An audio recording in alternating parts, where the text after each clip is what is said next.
don't know who told you that being everything for everybody would make you feel whole. I don't know who convinced you that you had to keep showing up broken, bruised, and bleeding just to prove you're worthy of love, of validation, of being enough.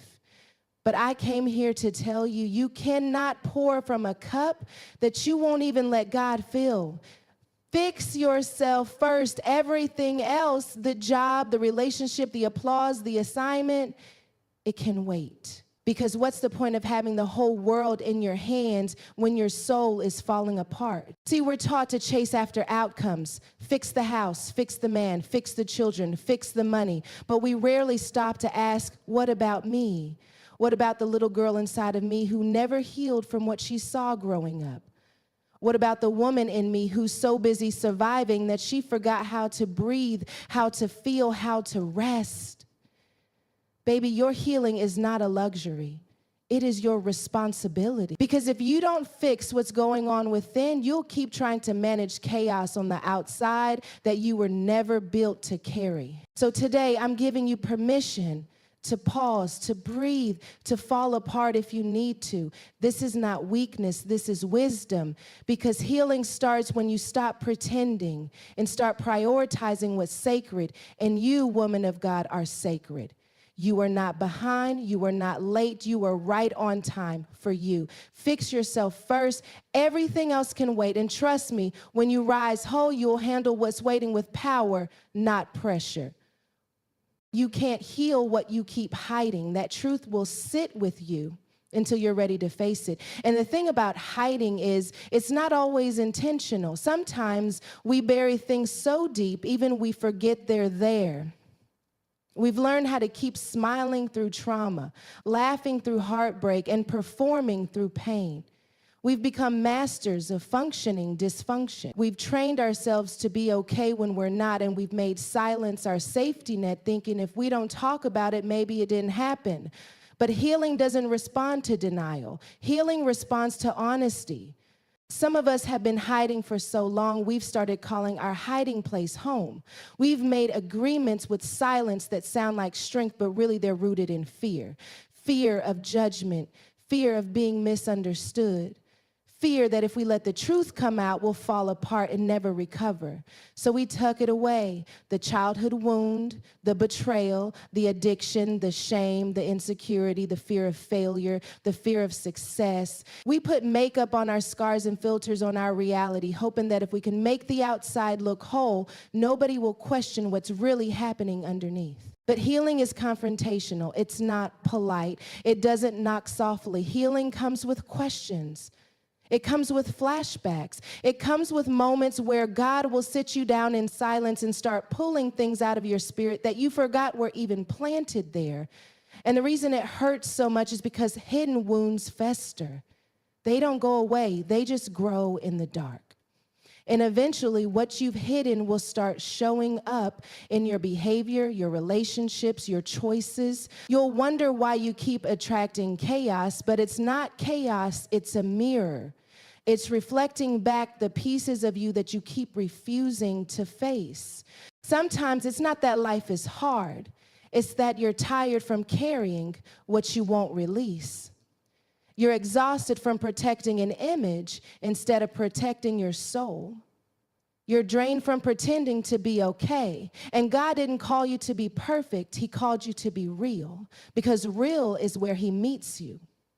Real is where breakthrough happens. Real is where transformation begins. You can't heal what you keep hiding, because anything you refuse to acknowledge, you also refuse to surrender. And if you don't surrender it, God can't fix it. Healing requires exposure. It demands vulnerability. And vulnerability feels like weakness when you've been taught to always be strong. But strength isn't silence. Strength is telling the truth anyway. Strength is saying, I'm not okay, but I want to be. It's admitting that you need help, that you need time, that you need space to become whole. And not everybody will understand your healing process. Some people will want you to stay broken because your brokenness made them comfortable. Some people only know how to connect with your wounds, not your wisdom. But that can't stop you from doing the work. You see, when you start to uncover the things you've hidden, you give yourself permission to live free. You begin to untangle the lies you believed about yourself, lies that said you had to earn love, lies that said you weren't enough, lies that said your pain was your identity. But the truth will set you free. And the truth is, you are not what happened to you. You are not the trauma. You are not the mistake. You are not the season you got stuck in. You are becoming. And every time you expose a hidden place, light gets in, healing gets in, God gets in. The enemy thrives in secrecy. That's why shame is so loud when you're silent. That's why fear grows in the shadows. Because as long as you're hiding, you stay bound. But when you speak, when you confront, when you confess, the power that pain had over you begins to break. It doesn't mean you forget. It means you stop letting what was define what is. You stop living like a prisoner in your own story. You start walking like someone who knows that even broken things can be rebuilt. Even buried things can be resurrected. Even silent places can sing again. But you have to stop waiting for someone else to give you permission to start healing. No one is coming to rescue you from what they don't even know exists. It's not about waiting for an apology. It's not about waiting for validation. It's about you choosing to get honest with yourself and say, I can't keep carrying this. That's when God can move. That's when the deep healing begins, not the surface level fixes, but the kind that reaches down into your foundation and starts rebuilding your identity from the inside out. Healing isn't always pretty. Sometimes it's messy. Sometimes it feels like going backwards. Sometimes you'll cry over things you thought you were done with. Sometimes you'll have to forgive people who never said they were sorry. Sometimes you'll have to sit in silence and let God show you who you really are beneath all the masks and coping mechanisms. But it's worth it. Because healing is how you reclaim your voice. It's how you rewrite the narrative. It's how you get back to the version of you that's not controlled by fear or shame. This is why you have to be intentional about your healing. You have to protect your process. Not everybody deserves access to your vulnerable spaces. Not everyone can handle the truth of your transformation. But that doesn't mean you keep hiding. It means you get selective. You bring it to God first. You let him show you what needs to be addressed. You let him guide you in the peeling back of layers, because when God starts healing you, he doesn't just fix the symptom, he goes after the source. He won't let you stay in survival mode. He'll push you into wholeness, but he'll do it with love. So don't be afraid of the mirror. Don't be afraid to revisit the chapters you tried to skip. Because healing doesn't mean you stay stuck in the past. It means you bring it to light so it no longer controls your future. And the more you expose, the more you can expand. The more you release, the more room God has to fill you. And that's when you'll start to see transformation, not because you kept it all together, but because you finally let it fall apart in front of the one who can make all things new. Wholeness is your responsibility, not their reward. That truth will sit heavy if you've spent your life giving people power over your healing.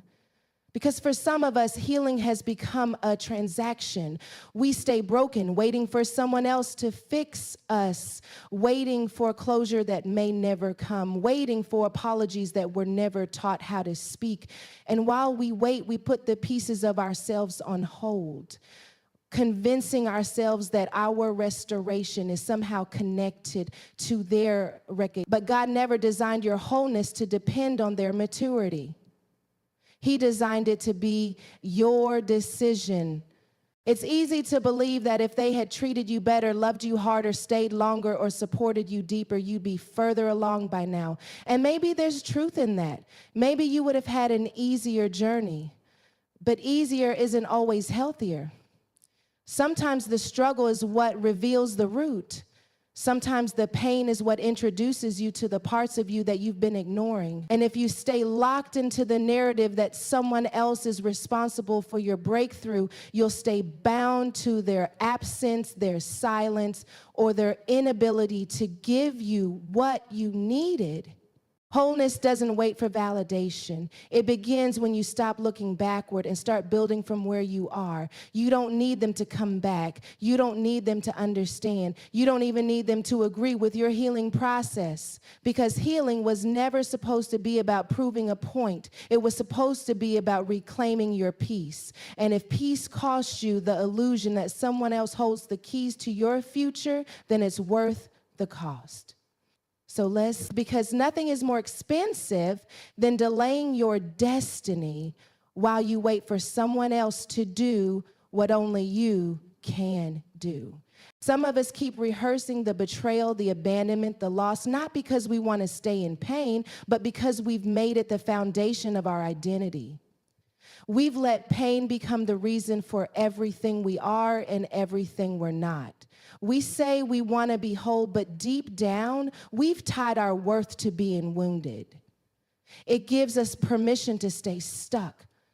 It lets us avoid responsibility. It allows us to point the finger outward instead of looking inward. But real wholeness doesn't come from blame. It comes from accountability. It comes from choosing to rebuild, even if you had no part in the breaking. There is a version of you on the other side of healing who doesn't flinch when you remember what happened, a version of you who doesn't shrink around the people who once made you feel small, a version of you who doesn't need revenge or recognition because your peace became more valuable than your pain. But you can't reach her if you're still waiting for someone else to give you permission to move forward.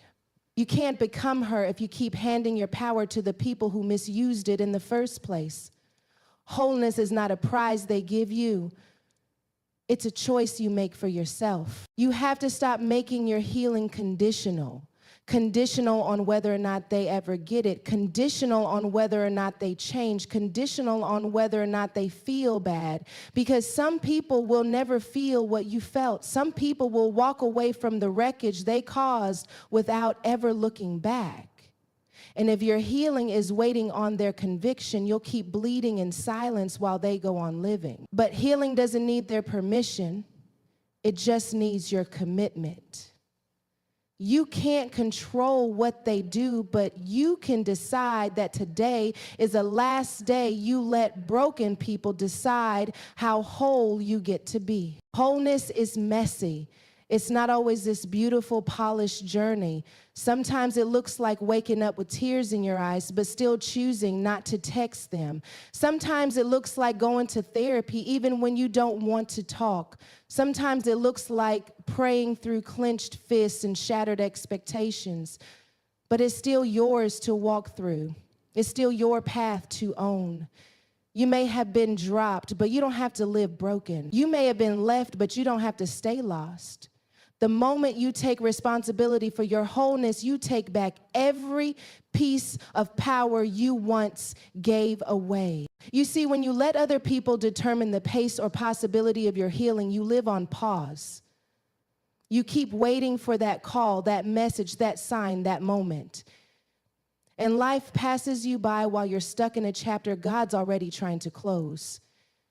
He's not asking you to pretend it didn't happen. He's not asking you to suppress it. He's asking you to release it, to stop letting it run your thoughts, your worth, your relationships, to stop using it as a reason why you can't love again, trust again, dream again.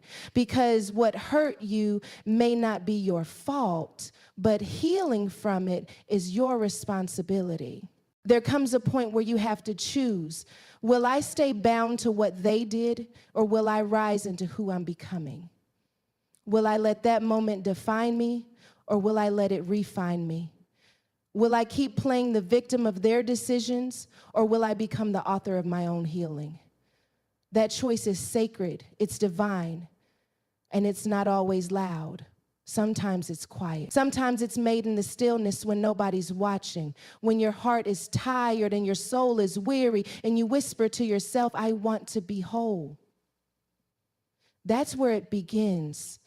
not in the applause, not in the approval, but in the quiet, intentional decisions to come back to yourself. Because healing doesn't wait until everything around you is fixed. Healing is what empowers you to face life while it's still messy, while people still misunderstand you, while you still have questions, while the scars are still fresh.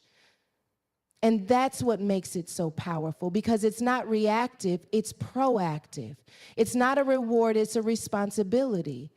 A holy responsibility to yourself, to your calling, to your future. Because the version of you that God is raising up cannot afford to be held hostage by people who were never qualified to carry your soul in the first place. So when you decide to heal, not for them, not to prove a point, not to get closure, but simply because you deserve peace, you step into authority, you step into identity, you step into legacy. Because a healed woman doesn't just change her life, she shifts generations. She breaks patterns, she silences lies. She shows up different, not desperate, but discerning. Not perfect, but powerful. Not bitter, but better. And that kind of wholeness cannot be given. It must be owned. Peace isn't found in control. It's found in alignment. That's the kind of truth that cuts deep when you've spent most of your life trying to manage, fix, and hold everything together. Control makes you feel safe, especially when you've been through enough chaos to know what it feels like to be at the mercy of someone else's choices. So you start micromanaging life. You overthink every decision. You play every scenario out in your mind until your spirit is tired. Because if you can just control the outcome, maybe you can avoid the pain. Maybe you can skip the disappointment. Maybe you can outrun the past. But peace doesn't live in your ability to manipulate outcomes. Peace lives in your willingness to surrender outcomes to God and trust that He knows what to do with what you can't understand. We cling to control because it gives us a false sense of power. It makes us feel like we're doing something productive. But most of the time, control is rooted in fear, not faith. It's a coping mechanism we learn from broken places. It's our way of trying to make sure we're never blindsided again. But what if the same walls you built to protect yourself are now the barriers keeping peace out? What if your need to predict everything is actually the reason you can't rest? Because control keeps you busy. It keeps you analyzing people's actions, replaying conversations, rehearsing failures, and doubting what's already been promised. And all the while, peace is waiting. Not on your perfection, but on your posture. Peace comes when your soul agrees with heaven, when your spirit stops resisting the process and starts aligning with the pace of grace. When you realize that peace is not about certainty, it's about presence. It's about knowing that even if you don't have the plan, you're walking with the one who does. Peace shows up when you stop trying to be God in your own life and let God be God through your life. Because the truth is, you were never meant to carry everything. You were never meant to figure it all out. That's why your shoulders feel so heavy. That's why your mind won't slow down. Because control is exhausting, but alignment is liberating. There's a difference between planning and controlling. Planning is wise. It's good to be prepared, to be intentional. But when planning becomes obsessive, when it becomes a way to avoid risk, when it turns into a weapon you use against yourself every time life doesn't go as expected, that's not planning anymore. That's fear wearing a mask of responsibility. That's anxiety disguised as structure. And the more you grip what you can control, the more peace slips through your fingers. Because peace doesn't need every detail. Peace needs your trust. Peace doesn't ask for perfection. Peace asks for obedience. Alignment means letting your life flow in the direction God is calling it, even when it's uncomfortable, even when it's unclear, even when it feels like you're losing something by letting go. Because true alignment requires sacrifice. You might have to release some relationships. You might have to walk away from opportunities that don't serve your growth. You might have to stop doing things that once made you feel secure. And that's the tension. Control wants you to cling, But alignment teaches you how to release. Control says, I have to make this work. Alignment says, if it's not aligned with my purpose, I don't need it. You don't have to force what's meant for you. You don't have to beg for what's aligned with your calling. You don't have to chase things that are rooted in peace. When you're in alignment, blessings come without burnout. Doors open without manipulation. People come into your life without you having to shrink to keep them. And that's the difference. Control demands effort. Alignment invites ease. Not that life becomes easy, but you stop fighting battles you were never meant to engage in. You stop striving in places where grace is already flowing. Sometimes we confuse control with responsibility. We think it's our job to keep everything together, everyone happy, every plan on track, every outcome predictable. But that's not responsibility, that's pressure. And pressure will wear you down, especially when you weren't designed to carry what you're holding. You have to ask yourself, is this mine, or am I carrying someone else's assignment? Because alignment isn't just about what you do, it's about what you release. It's about knowing when to step back, when to trust, when to let go, and when to say, God, I don't know what's ahead, but I believe you do. Peace doesn't mean the storm stops. It means you're no longer controlled by it. It means you can sit in the middle of uncertainty and still breathe deeply. It means you can lose a plan and not lose your mind. It means you can hear no and still believe that yes is coming. Because when you're aligned, you don't measure success by how much control you have. You measure it by how much peace you keep. And peace is the fruit of trust. Peace is what grows in the soil of surrender. Peace is the evidence that you've chosen alignment over anxiety.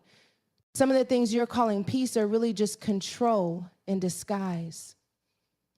The silence isn't peace if it comes from avoidance. The stability isn't peace if it's rooted in fear. The plan isn't peace if it's driven by perfectionism. You have to redefine what peace actually means for you. It's not just about things being quiet. It's about your spirit being still. It's about being so anchored in God that even when things shake around you, they don't shake you. That's the kind of peace that doesn't come from a schedule or a strategy. It comes from alignment. When you're aligned, your yes has authority, your no has confidence. Your boundaries get stronger, your discernment gets sharper. And you stop trying to control people's perception of you. You stop needing to be understood by everyone. You stop wasting energy on things that have nothing to do with your assignment. Alignment helps you protect your energy, your mind, your spirit. It keeps you from being stretched in directions that don't match your destiny. Because when your heart is aligned with heaven, you don't have to force what flows. Letting go of control feels risky. It feels like falling, but it's really more like flying. It's releasing the need to drive and learning how to rest in divine direction. It's understanding that you don't always have to know the way when you trust the one who is the way. And in that space where control fades and faith rises, that's where peace finds you. Not because everything is fixed, but because you're finally flowing with purpose instead of fighting against it. And that's where you start to hear God clearer, move wiser, and live freer. Because peace isn't a product of control. It's the reward of alignment. God will wait for you to choose you before he releases what's next. That's not punishment, it's protection. Because God is not going to give you something you're not healed enough to hold. He's not going to open doors you're too wounded to walk through. He's not going to put blessings in the hands of someone who still believes they're not worthy of receiving them. That's not because he's withholding from you. It's because he loves you too much to let you sabotage what he's prepared for you. And sometimes the delay is not about what you're waiting for. It's about who you need to become before the promise can meet you. We live in a world that applauds productivity but overlooks personal healing. We're taught to keep moving, to keep doing, to keep achieving, even if our souls are tired and our hearts are in pieces. But God doesn't work on the world's timeline. He's not in a rush to get you to your next season if your current one still holds the key to your becoming. And that key is you. Not the version of you that performs, people pleases, or pretends. The real you. The you who needs to be seen. The you who needs to forgive. The you who needs to rest. The you who needs to believe that you're more than your past, your pain, your patterns. Some of us are asking God for elevation, but we haven't even chosen ourselves in the areas that matter. We keep showing up for others while abandoning ourselves. We stay loyal to people, to roles, to responsibilities, but we don't stay loyal to our own healing. We don't honor our capacity. We don't protect our peace. We don't draw boundaries where we're being drained. And God is saying, I want to bless you, but I need the healed version of you to catch it. I need the whole version of you to carry it. I need the secure version of you to sustain it. Because if you haven't chosen yourself, you'll give away everything I give you just to feel valuable. God will wait, not because he's distant, but because he's patient. He knows what's inside of you. He knows the woman you're becoming, but he also knows the lies you still believe, the shame you haven't released, the fears you haven't faced, the habits you haven't broken. And rather than letting you step into something that will trigger your unhealed places and set you back even further, he says, let's get this right first. Not for performance, but for preservation. Because anything you gain before you're ready can feel like a curse instead of a gift. We keep praying for new levels, but God is waiting for new choices. Choices that reflect healing, choices that reflect growth, choices that say, I'm not going to betray myself to keep you. I'm not going to stay where I'm shrinking. I'm not going to hide my voice, my worth, or my truth, because choosing you doesn't mean selfishness. It means stewardship. It means recognizing that your life matters, that your heart matters, that your purpose matters. And if you keep pushing yourself to the back burner, how can you expect to lead, to build, to nurture, to thrive? Some of us think we're waiting on God, but God is waiting on us. Waiting on us to stop pretending, waiting on us to stop accepting less, waiting on us to stop negotiating our value, waiting on us to finally believe that we're not behind, we're not broken, we're not too late, we're just in a becoming season. And becoming takes courage. Becoming requires you to let go of familiar dysfunction. Becoming means you stop rehearsing the same cycles and start writing a new story, one where you are the protagonist. One where you're not just surviving, but healing. Not just hoping, but choosing. Not just dreaming, but aligning. You can't skip the part where you choose yourself. You can't bypass the inner work. You can't fast forward through the pain. God is not going to release what's next while you're still addicted to old patterns. He's not going to send you a purpose partner when you're still abandoning yourself. He's not going to release vision when you're still compromising your values, because what he has for you requires stability. It requires discernment. It requires healing. And all of that begins the moment you say, I choose me. Not the broken me, but the healed me, the growing me, the becoming me. That choice doesn't always look dramatic. Sometimes it's quiet. Sometimes it's walking away from what doesn't honor you. Sometimes it's saying no when you used to say yes just to be liked. Sometimes it's spending time alone to hear God clearly without the noise of opinions.